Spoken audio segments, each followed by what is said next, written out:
Selanjutnya pertanyaan terakhir dari Pak Yahya. Silakan Pak Yahya. Ya baik, selamat siang. Assalamualaikum warahmatullahi wabarakatuh. Waalaikumsalam. Ya, selamat siang Mas Iksan Gumilar. Mungkin di sana enggak siang ya. Sini udah sore, Pak. Oh, udah sore ya. Mas Iksan, 2017 lalu saya ada studi vokasi di New Zealand sana di AUT, di beberapa vocational school di sana di Ontario, Onehonga, Victoria, dan Washington ya. Itu saya lihat perkembangan penggunaan VR itu sudah mulai ada, udah ada gitu. Sementara di Indonesia belum, itu tahun 2017. Nah, kira-kira kalau kita bandingkan tahun sekarang ini 2022, ini sudah berapa persen nih kalau angka 1 sampai 100 sudah berapa persen untuk yang kondisinya penggunaan VR di sekolah-sekolah di sana, terutama di vokasional atau SMK. Kemudian pertanyaan yang kedua, bagaimana mendorong sekolah-sekolah di Indonesia itu lebih banyak yang melakukan penetrasi dalam penggunaan VR ini.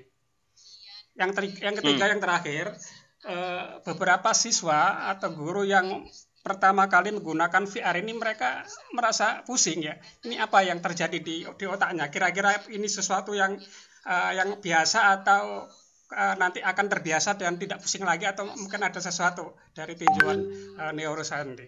Itu aja, makasih. Oke, siap.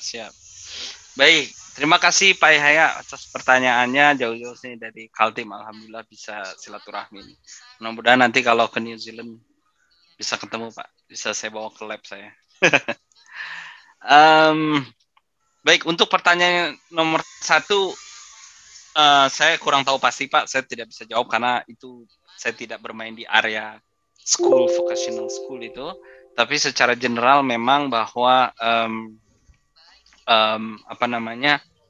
bahwa VR ini sudah menjadi satu, termasuk di museum kayak lab kita itu kemarin apa ya? Oh ya, di museum, dan juga untuk melakukan proses pembelajaran anak lebih, termasuk kalau saya dengar juga memang di vocational itu, jadi biar anak-anak belajar lebih hands on gitu, lebih banyak prakteknya gitu kan, untuk simulasi juga. Tapi kalau secara tanya saya berapa persentase statistik, mohon maaf saya nggak tahu sekali, mungkin saya harus research dulu terkait itu. Dan pertanyaan kedua, maaf Pak, saya lupa apa tadi? VR ini di Indonesia agar lebih masif di dalam penggunaannya atau penetrasinya lebih banyak seperti itu. Baik, memang ini memerlukan top down, bottom up istilahnya.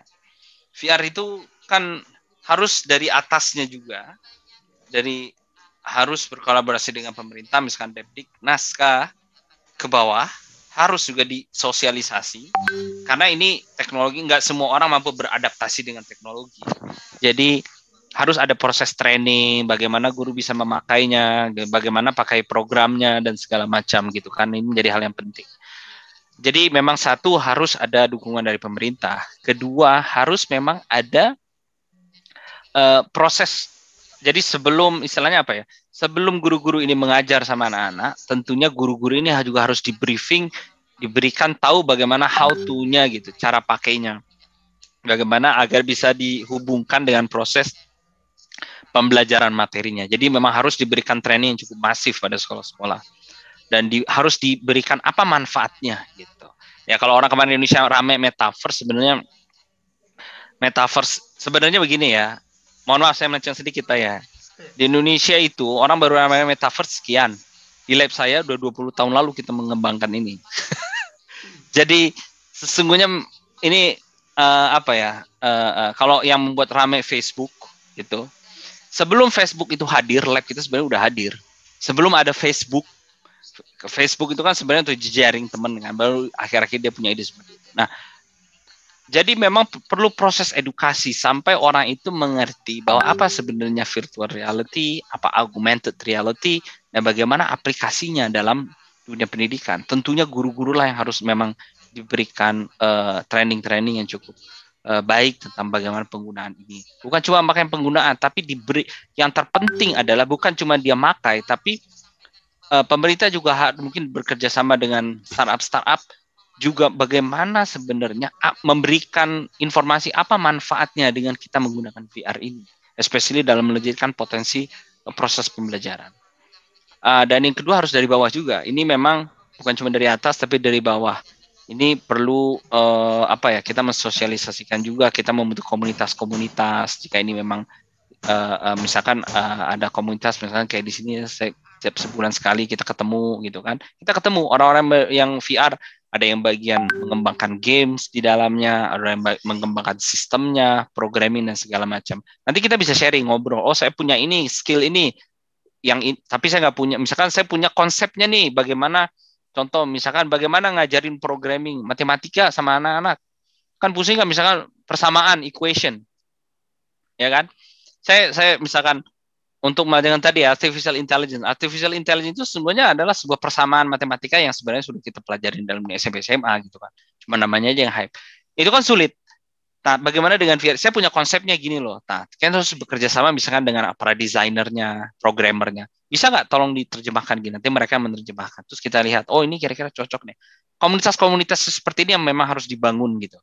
Nah, lalu kita coba berikan pada anak-anak didik kita. Tentunya ini sebuah proses panjang, tapi tidak ada salahnya ketika memulai sesuatu yang insya Allah mempunyai dampak positif dalam proses pembelajaran. Saya pikir ini akan menjadi sebuah tools yang akan merevolusi bagaimana cara orang belajar di kemudian hari gitu. Kayak dulu lah ya, orang handphone yang dulu harganya mahal, tapi lama sudah menjadi hal yang common. Sama juga medsos dulu pertama kali, lama-lama akan menjadi hal yang biasa. Sama juga, mungkin sekarang Indonesia baru-baru saja, tapi karena ini virtual reality ini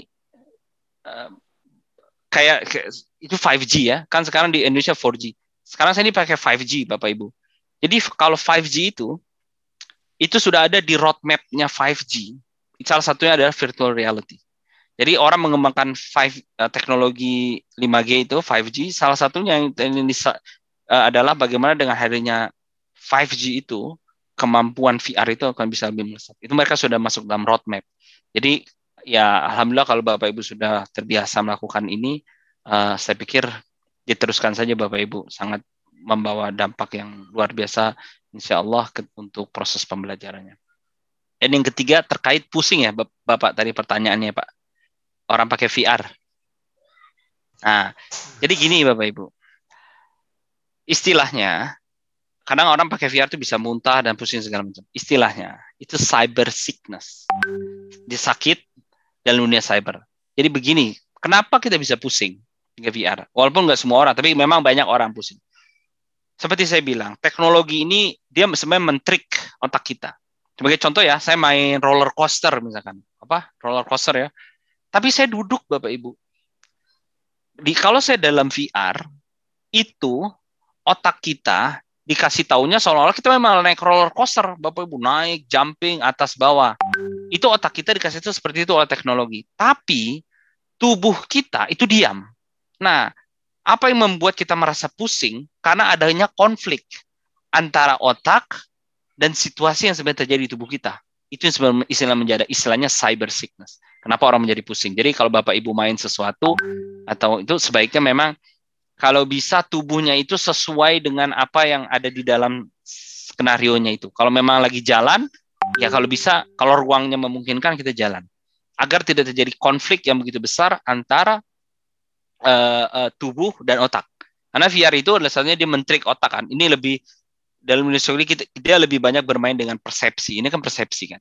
Bagaimana men-trick ruang 3 dimensi sehingga otak kita mengenal bahwa kita memang ada di dalam museum, kita sedang ada terbang ke Kalimantan dan segala macam. Itu Bapak kira-kira kenapa orang bisa merasa pusing, karena adanya konflik kadang-kadang antara otak kita dan apa yang sebenarnya terjadi di tubuh kita. Gitu kira-kira Pak Yahya. Baik, terima kasih Mas Iksan Gunar. Saya kembalikan ke moderator lagi, monggo.